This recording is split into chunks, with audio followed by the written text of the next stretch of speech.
Hello friends, welcome to TrendTech Guide. Today I'll show you how to update and install WhatsApp on Android phone. If you're new to our channel, don't forget to subscribe. So let's start.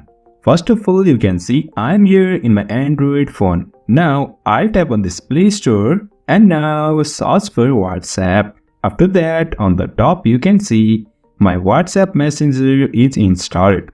Now I'll tap on this. And you can see update is available over here. Just tap on this update and after that you can find it's pending.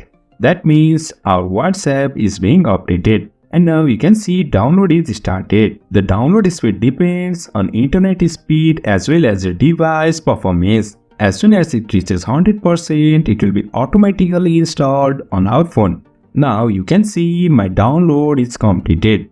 As soon as it is downloaded, it will be automatically installed on our phone. So in this way, we can update and install WhatsApp on Android phone. So if you find this helpful, don't forget to subscribe. Have a good time.